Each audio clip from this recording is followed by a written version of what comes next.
Hello students, in this lecture we will study convolution of two discrete time signals.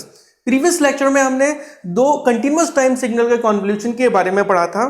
अगर आपको वो lecture detail में पढ़ना है तो आपको उसका लिंक डिस्क्रिप्शन बॉक्स में मिल जाएगा. देखिए, कॉन्वोल्यूशन जो होता है वो एक ऐसा मैथमेटिकल ऑपरेशन होता है जिसकी हेल्प से हम किसी भी एलटीआई सिस्टम और एलएसआई सिस्टम का आउटपुट पता कर सकते हैं किसी भी आर्बिट्ररी इनपुट के लिए, प्रोवाइडेड कि हमें उस सिस्टम का इंपल्स रिस्पांस पता हो. ओके और ये इंपल्स रिस्पांस क्या होता है? इंपल्स रिस्पांस होता है एक एलटीआई या एलएसआई सिस्टम का आउटपुट जब हम input per unit impulse function देते हैं. ओके तो देखिए, अब यहां पर हम स्टार्ट करते हैं. मैंने एक एलएसआई सिस्टम लिया हुआ है जिसका इंपल्स रिस्पांस गिवन है h ऑफ n. ओके, मैंने एक arbitrary input x of n यहां पर इनपुट पर दिया हुआ है. देन आउटपुट जो है y ऑफ n है. तो मैं ट्रांसफर फंक्शन अगर इस सिस्टम का लिखूं, transfer function means output upon input. तो transfer function t of n is what? y of n upon x of n. Okay, and then y of n will be t of n into x of n. Okay, ये equation 1 हो गया. अब देखिए, signal xn को मैं कुछ इस तरीके से भी रिप्रेजेंट कर सकता हूं. कैसे रिप्रेजेंट कर सकता हूं इसको हम समझते हैं. देखिए, x of n equals to summation k equals to minus infinity to plus infinity x of k del of n minus k.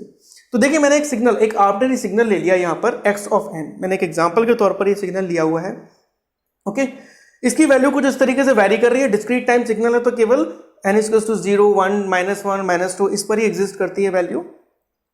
तो देखिएगा, ये x ऑफ n सिग्नल में अगर मैं स्टार्ट करता हूं x ऑफ 0 से, तो देखिए ये वाला जो पॉइंट है, this is what x of 0, मतलब value of xn eight 0.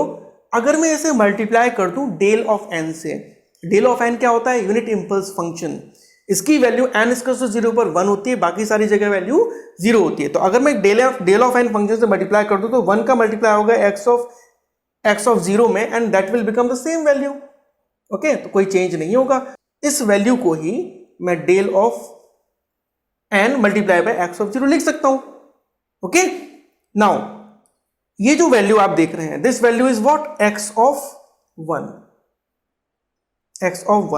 Okay, अगर मैं इसको डेल ऑफ n माइनस 1, अब देखिए डेल ऑफ n माइनस 1 क्या होगा? One time right hand side में शिफ्टेड यूनिट इंपल्स फंक्शन होगा. ओके, तो उस फंक्शन की n इक्वल्स टू 1 पर क्या वैल्यू होगी? 1 वैल्यू होगी. देखिए, ये फंक्शन रिप्रेजेंट करेगा del of n minus 1. Okay, बाकी सारी वैल्यू 0 होंगी, केवल डेल ऑफ n माइनस 1 पर n इक्वल्स टू 1 पर ही वैल्यू 1 होगी. तो जब मैं इसको मल्टीप्लाई करूंगा इस सिग्नल से, तो बाकी सारी वैल्यू तो 0 हो जाएंगी, केवल क्या मल्टीप्लाई होगा? ये जो x ऑफ 1 वाली वैल्यू है. ओके, तो ये वाली वैल्यू क्या रिप्रेजेंट कर सकती है? x of 1 into del of n minus 1. Okay, इसी तरीके से सेम प्रोसेस से x ऑफ 2, जब मैं इसको मल्टीप्लाई करूंगा, x ऑफ 2 को जब मैं मल्टीप्लाई करूंगा डेल ऑफ n माइनस 2 से, सॉरी ये जो ब्रैकेट होगा स्क्वायर ब्रैकेट होगा, डेल ऑफ n माइनस 2 से. Okay, in the same way यहां पर मैं लिख दूंगा x of minus 1 and it will be del of n plus 1. Okay, and it will be x of minus 2 into del of n plus 2. Okay, तो इस तरीके से मैं पूरे सिग्नल में हर एक सैंपल्ड वैल्यू को x of minus 2 into del of minus 2, फिर और उस तरफ जाएंगे हम लोग. ठीक है, तो x of minus 3 into del of n plus 3, इस तरीके से बढ़ता चला जाएगा माइनस इन्फिनिटी तक, और राइट हैंड साइड में कहां तक चला जाएगा? प्लस इन्फिनिटी तक. अगर मैं इन सारी वैल्यूज को, ये जो सैंपल्ड वैल्यूज हैं, इन सारी वैल्यूज को सम कर दूं तो अगेन ये सिग्नल मेरे पास आ जाएगा x ऑफ n. मैं राइट और नॉट? तो मैंने यहां पर देखिए, आप यहां पर यही तो किया हुआ है ना.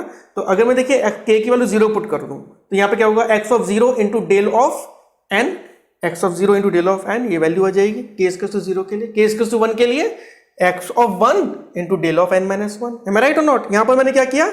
n की जगह पर, ये सॉरी 1 2 3 की जगह पर मैंने क्या अज्यूम कर लिया? k अज्यूम कर लिया, एक वेरिएबल, और उस वेरिएबल को मैंने माइनस इन्फिनिटी से लेकर प्लस इन्फिनिटी तक वेरी कराया. तो मेरे पास ये सारी के सारी जो सैंपल्ड वैल्यू है माइनस इन्फिनिटी से लेकर प्लस इन्फिनिटी तक, ये सब ऐड होके आ गई, जो कि मुझे क्या दे रहा है? एक सिग्नल xn यहां पर शो कर रहा है. तो मैं xn को इस फॉर्म में भी लिख सकता हूं.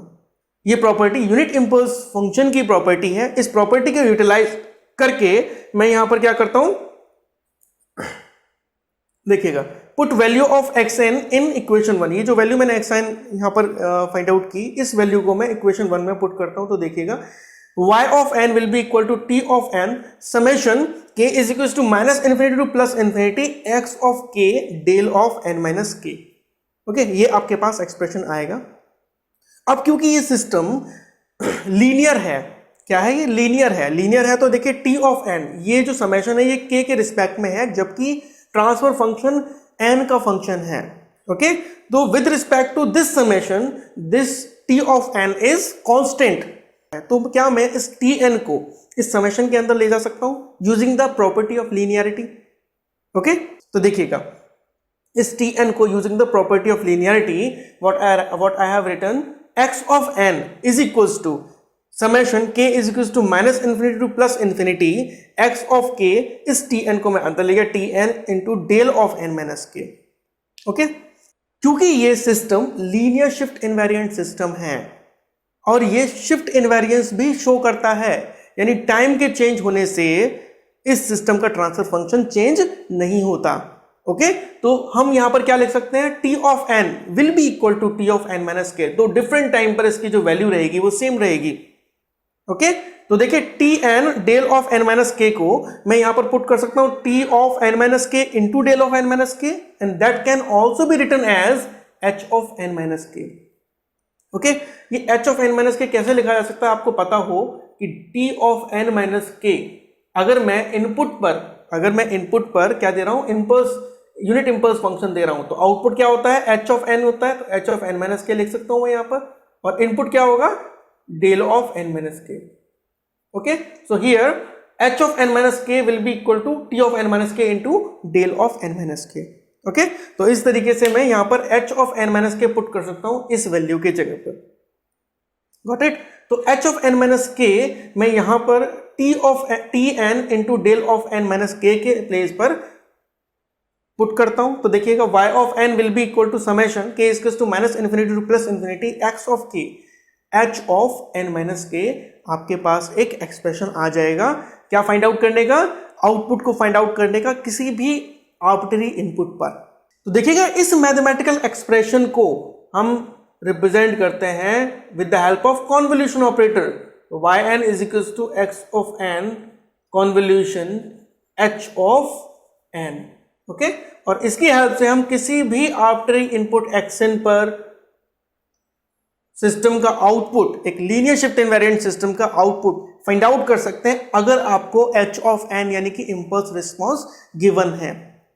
अब इस कॉन्वोल्यूशन ऑपरेटर की जो प्रॉपर्टीज हैं वो बिल्कुल कंटिन्यूअस टाइम सिस्टम के लिए जो कॉन्वोल्यूशन होता है उसकी प्रॉपर्टी के इक्विवेलेंट है। अगर आपको इनको डिटेल में पढ़ना है तो आप प्रीवियस लेक्चर में, जिसमें मैंने कंटिन्यूअस टाइम के लिए कॉन्वोल्यूशन को एक्सप्लेन किया हुआ है, ठीक है, वहां पर जाकर आप इसको स्टडी कर सकते हैं। और अगर आपको कोई भी डाउट है इस पूरी डेरिवेशन में तो मुझे आप कमेंट बॉक्स में डाल सकते हैं। Thank you very much.